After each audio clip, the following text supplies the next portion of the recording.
Felly, helo a chroeso i'r sianel Eco-Linguist. Heno yma, da ni'n herio siaradwyr Cerniweg a Llydaweg i weld y sut nhw'n dallt Cymraeg. Felly, benwi ydi Elis, dwi'n dod o Gymru, a dyma ein gwesteion heno yma. Felly, Daniel, yn gyntaf.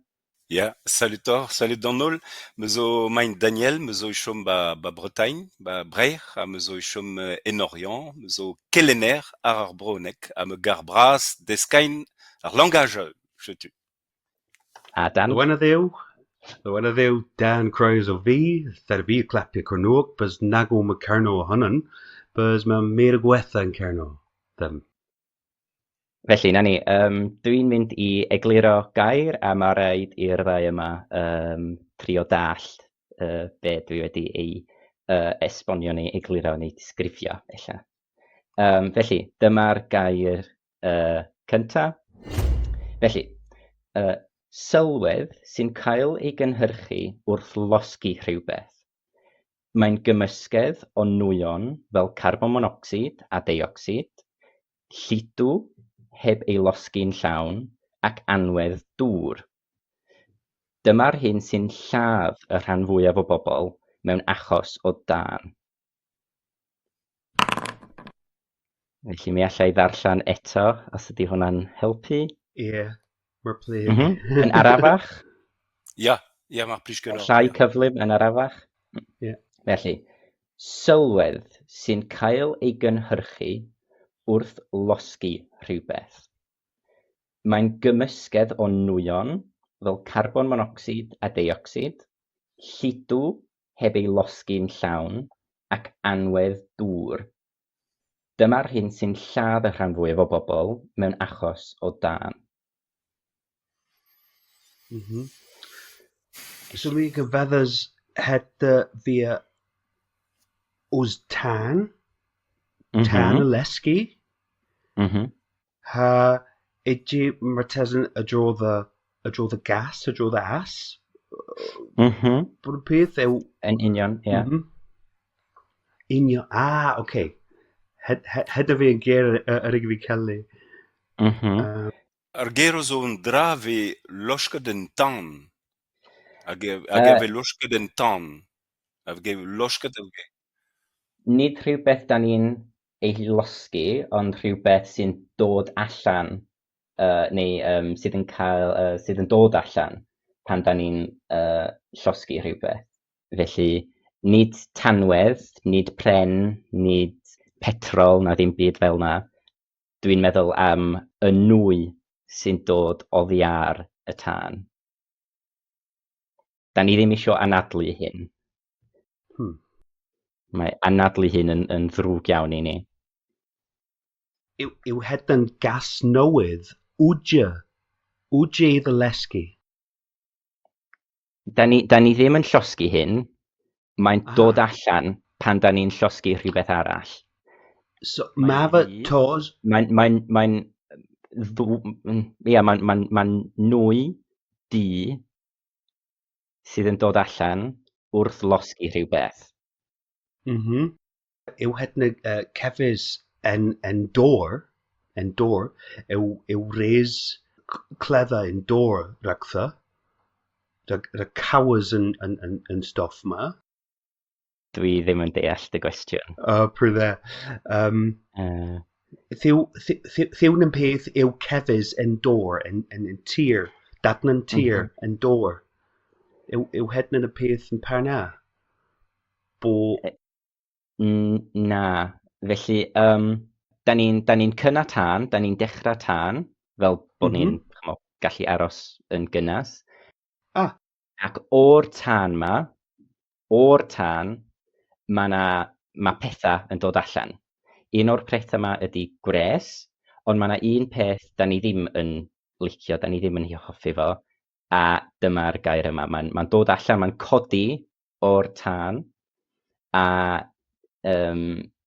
os ydyn ni'n anadlu'r nwy i mewn, dydy o ddim yn iach i ni, da ni eisiau cael gwarad ar y nwy yma.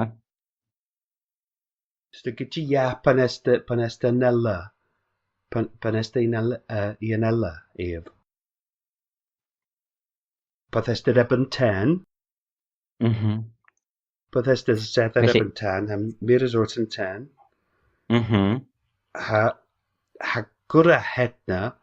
War yn ten. A hedna flam he hedna. Yw yn tan creffa o dy hedna.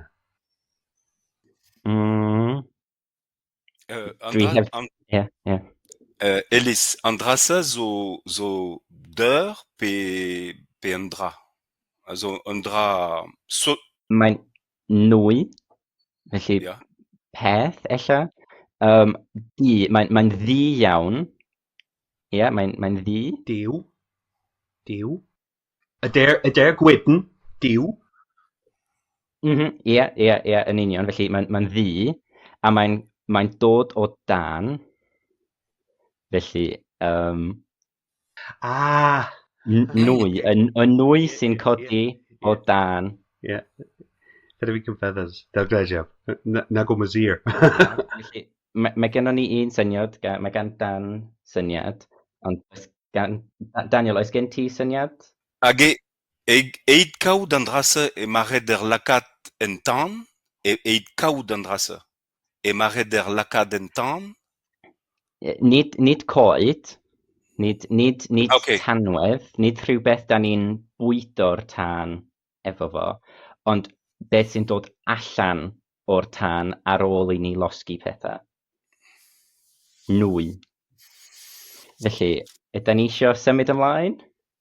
Felly, pa eiriau sydd gynnwch chi? Prydda. Dyna fi credu hedda dy fos yn predn o gilesgi. O gyda fod o lesgi ha ddiw glow. Na. Hedda fi coal yn Saesneg. Ac felly, y gair sydd gen i ydy mwg. Mwg. Felly, y nwy di sy'n codi o'r tân. Mwg. Mwg ddiw ceithgyr, Cornwag. Mwg. Moget, a ia ene? Yn Saesneg, smoke. Oh, moget, okay, moget. Moget, ie, felly, o'n i'n sôn am, felly, nid pren, nid tanwydd, nid glo, chwaith, ond yr hyn sydd codi, dwi'n meddwl codi oedd y gair. Ydych chi'n dall codi? To rise? Felly, mae mwg yn codi o'r tân. A sefel, a saw. Sefel yn Cornwag, ie. Yn Gymraeg mae gennym ni sefyll, to stand up, ond da ni ddim yn defnyddio sefyll i feddwl... Dydy mwg ddim yn gallu sefyll yn Gymraeg.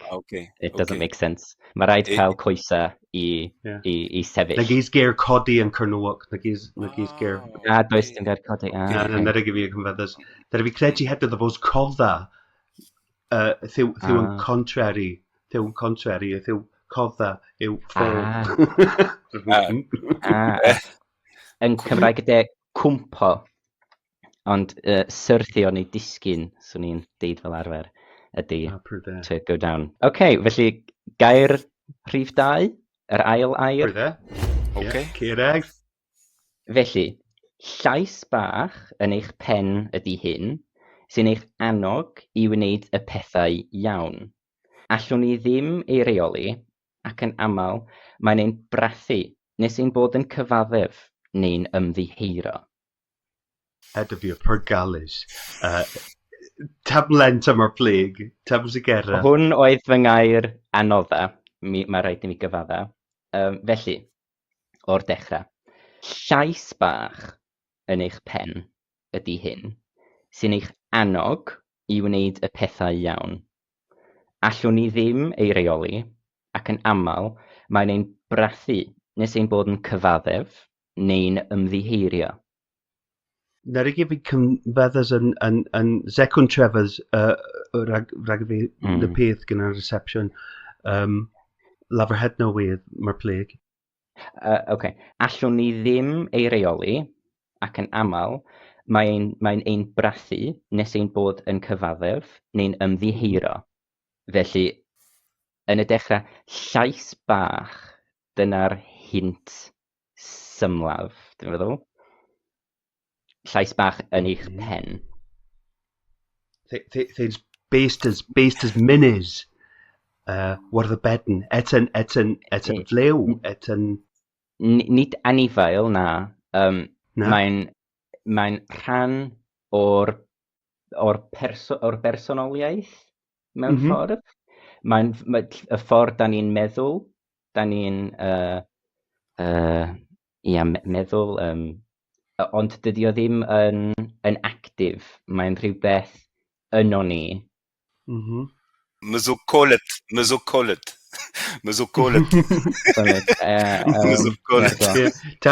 Tam Kellers with bys nag yw hedna organ yn corff. Yw hedna organ yn corff? Yw berdd yn pedn? Felly, nid rhan o'r pen mewn ffordd, a nid rhan o'r ymenydd chwaith, ond rhywbeth yn ein meddwl ni. Na peth esta pryderia together, esta Yn union. Credu drodd o dda. Llais bach. Mae'n dweud pethau iddyn ni pan da ni wedi gwneud rhywbeth yn anghywir. Pan da ni wedi gwneud rhywbeth o'i le, a mae'n deud wrthon ni, mae rhaid i chdi ymddiheuro, cyfadda, gwneud yn iawn. Yw hedna na peth ddwyl gan lees yn Cyrno Martesan? Na peth lees? Leer, ja. En nefas, en dra a fe ifet, leer. Na, nid llefrith na llaeth, nid hwnna. Ond, da ni yn... Pan dwi'n siarad, dwi'n defnyddio fy llais. Pan da ni'n llefaru, da ni'n defnyddio ein lleisiau. Ond den pe o'r zantiman Na, nid teimlad, nid emosiwn chwaith. Yn ein pennau, felly, pen, ie? Ja. Da ni dall pen? Pen. Felly, da ni yn y rhan yna o'r corff. Ond nid darn mewn ffordd, ond tu mewn i'r pen, lle da ni'n meddwl, lle da ni'n cael syniadau, lle da ni'n prosesu'r holl pethau da ni'n ei gweld. Yn ympydnion. I fewn... Mae'n dra a fe cafod bar ar pen?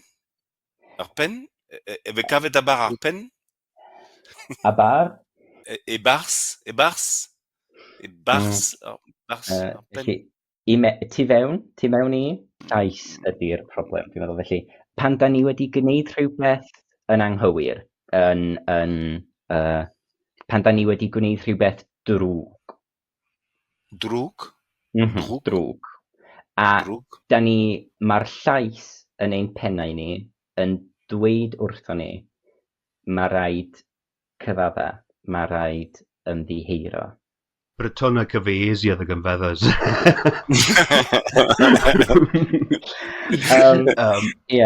Dyma'r gair anodda, felly does gennych chi ddim syniad. Diese dain. Diese. Bys yw hedna tibians, yw na peth abstract, yw hedna tibians, bwsians. Yn union. Mae'n syniad haniaethol. Mae'n weithiau, meddyliwch am gartŵn ella. A mae gennych chi angel ar un ysgwydd, a mae gennych chi ddiafol ar yr ysgwydd arall. A mae'r angel yn cynrychioli y rhan yma o'n meddwl ni. Ydyn ni eisiau sgwennu gair, a wedyn gawn ni weld pa mor agos oedden ni? Welanchet petrau. De welanchet. Felly, mi wna i sgwennu'r gair ac egluro. Felly... Zero ma nag i wewn. Mi fe'n se. Beth sydd gynnwch chi? Ond borthys. A beth ydy hwnna? Pan os dy te padrais once these a wheel. Dyw en par o hedna. Bys dawr Beth yw o'n bwrthus yn y peth yw? Beth ydy o'n bwrthus yn Saesneg? Well, it's something like ambivalence in a kind of in a limbo. Aha, okay. A Daniel, oes gen ti? Monsieur Cavett. Ella mod i wedi dewis geiriau rhy anodd. Cydwybod ydy'r gair Cymraeg. Conscience yn Saesneg. Là. Okay. Felly llais, voice, llais bach yn eich pen, a little voice in your head. Okay. Yeah. Galles.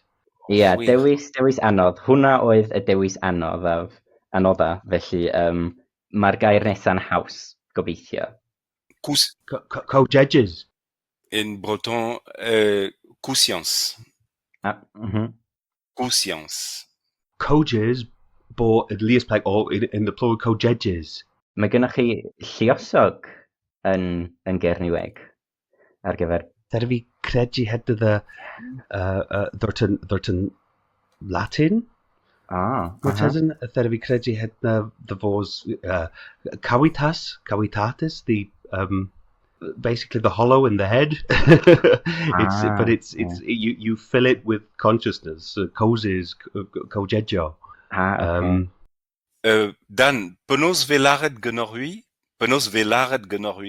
Causes, co-jejes. Okay, yeah. Penos ve skrivet? Mi ali wara yn chat. Elis, penos ve laret yn dro? Ie, cydwybod. Cyd fel co yn Saesneg neu'n Lladin, felly with mewn ffordd. A gwybod is to know, as in to know a fact. So your conscience, your that sort of thing. Dyna beth sydd gynnon ni efo cydwybod. So coaches yw picar a ceidod is ger yn Cymraeg fel hydna? Gair dwi wedi clywed, ond dwi ddim yn cofio ystyr ceidod ar hyn o bryd. Gawded yn Brythonic? Gawded is ger yn Parna? Gawded yn hollow? Hollow? Yeah. There's a word like that, but not in use, I think. Not in my dialect anyway. Co, as something that's hollow. Co. Yeah. Co. It's like from Latin cavitas, the hollow. The idea in Cornish is that you fill the hollow with consciousness. So. Okay. Felly conscience oedd y gair, yeah? Conscience fel... conscience, not consciousness. Not conscious. Consciousness. So, I'm sorry, I misunderstood. Conscience. Like conscientious. Kescians. It's conscience or conscious? Conscience. Conscience in Brythonic. Conscience. Okay, so even in the English at the end there was confusion. Yeah. But co-jejo is you would use that in the plural. Okay. You would use co-jes in the singular for mind in the sense of changing your mind, for example. But co-jejo is the entirety of your your conscience, so the thing telling you right from wrong. Yeah, that was the word we had. Yeah. Felly, dwi'n meddwl symud ymlaen i'r gair ola, a dwi'n addo bod hwn yn haws. Gair rhif 3. Dyma ran o'r corff. Hwn ydy'r cymal sy'n gwahanu'r rhan uchaf o'r rhan isaf o'r goes. Fo ydy cymal mwyaf y corff, ac mae'n ein galluogi ni i neidio, cerdded, a mynd yn ein cwrcwd. Unwaith eto? Andreris the Convedders, Daniel. Yr adnan corff, ie? Dyma ran o'r corff, gwych. Hwn ydy'r cymal sy'n cysylltu'r rhan uchaf o'r goes i'r rhan isaf. Felly, y goes. Okay. Yeah. So, a felly mae'n rhan o'r goes. Y goes yw radnan gar. Ia, felly y rhan isa o'r corff rhwng y troed a'r clun. Y rhan reit yn y canol. Felly mae'n rhan sydd yn symud, mae'n plygu, dyna'r peth pwysig, mae'n gallu plygu. Felly efo'r darn yma o'r coes, da ni'n gallu neidio a cerdded. Ie? Felly... Yw hedna radn yn gar gan ceher bo gan asgwrn? Yw yn asgwrn nes dyn crwn? Cwestiwn da. Felly mae'n yn bendant mae o asgwrn, felly mae yna asgwrn ynddo fo. Mae yna hefyd pob mathau o tendona ynddo fo. A mae'n plygu, mae'n gallu, mae gennych chi'r coes isa, y rhan isa o'r goes, a'r rhan ucha o'r goes, a rhwng y rhannau hyn, mae gennym ni'r gair yma. Yw hedna, a yw hyn cain yn trws? Mae'n uwch na'r troed, ie. So, yw hedna yn pedna'r eg, bob yn pedn wyddelhar? Yr eg, bob y ddelhar? Blaen. Felly, Daniel, ie. Bezo diw anna vi? Andrasa vi kavet bezo diw anna vi? Diw? Anna vi? Ja, diw. Bezo diw anna vi? Beth ydy diw? Diw anna vi? Bezo diw anna vi? Oes, mae gennym ni ddau ohonyn nhw. Un ar bob coes. Ie. Na goma certain, bys da fi'n credu hyd yn y fos. Felly, i gasglu, dwi'n meddwl, rhan o'r goes, nid y goes gyfan, ond rhan o'r goes, y rhan sydd yn gallu plygu a symud yn y canol. Felly mae'n uwch na'r troed, ond yn is na'r clun, yn is na'r clun. Ydy hwnna'n helpu? Ddiw is yn penglin. Ddiw tredd yn trws? Nac ydy. Na. Dydy o ddim yn is na'r rhan hynna o'r corff. Dydy o ddim yn uwch na'r rhan hynna o'r corff chwaith. Felly, da ni wedi cael y gair yn barod. Mae rhywun wedi deud y gair. Dwi wedi clywed y gair yn barod. Da glywed? Yr wir ar hal? Dyna fi clywed. Ti ddywedodd y gair. Felly, rhan o'r coes, uwch na'r reit yn y canol. Felly, oes gen ti gwestiynau, Daniel, neu oes gen ti syniad? Oes gan bawb gair? Mysgafed gar. A Dan? Penglin. Na ni, felly, penglin. Felly, rwy'n rhan o'r corff, nid y corff cyfan, rhan o'r goes, ond nid y goes gyfan, ond is na'r rhan uchaf a uwch na'r rhan isaf. Dyna fi y pryderu yn eil-esgar, yn shin, yn eil-esgar. Y crimog ydy shin yn Gymraeg, ond erbyn heddiw mae llawer o bobl yn deud shin yn Gymraeg hefyd. Na zo bezo daw anna vi, na zo dawlin fel arfer. Oes. Dawlin. Dyna na i iwsio hedna fel liesplec, dawlin. Felly, yn Gymraeg, roedd neu mae gynnon ni'r deol hefyd, yr jewels, ond maen nhw'n llenyddol, maen nhw'n hen ffasiwn. Felly, mae gynnon ni deilin, neu ella, mae gynnon ni pethau fel deidroed a deirydd a pob math o bethau fel yna. Ond hen ffasiwn, heblaw am dwylo.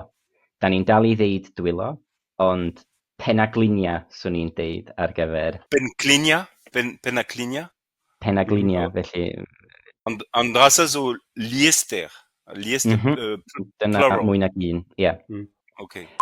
Felly, So it turns out that the Welsh language is the biggest challenge, isn't it? What do you think? Daniel, what's your impression? Because yes, it is very, very difficult to understand, for me anyway. And there's a word here and there that I can, but that's all. And thanks to Dan, in fact, because Dan was saying things and then I understood after. So he was like the intermediate between the two of us. So he is the bridge. that was my experience with the Breton as well. Whenever Dan would repeat something or explain something, I'd be like, oh, that's what that is. Okay. So really Cornish is the bridging point. So Dan, what do you think? I thought this was super interesting. I actually expected it to be the other way around, especially because I knew that Daniel was a speaker of Drenedec, which I find very difficult to understand. But this was fine. He was speaking clearly and slowly and stuff. And because I'd actually formally learned a little bit of Welsh, I expected to understand more Welsh, which was fine in the structural, grammatical words, but I haven't got a very large vocabulary, so I was sometimes overwhelmed with the words that were being used. Yeah, but very, very interesting, and I'm really surprised how much Breton I got and how relatively easier than Welsh it was to understand that. Interesting. And Alice, did it go as you expected? I mean, I was expecting the whole thing to sort of go like that. I was shocked at how much Breton I understood. But it does sort of match up. I've heard some Cornish speakers say that, Breton and Cornish, they stuck together a little bit longer than Welsh and the other two did. So there's the odd grammatical thing that you guys have kept going or have kept or developed that we didn't develop or didn't keep. And, I think the second word was probably a little harsh, choosing conscience. It's probably a bit of I could have chosen a simpler word or put it last to make it, But yes, it's the little things I think that you lose out on.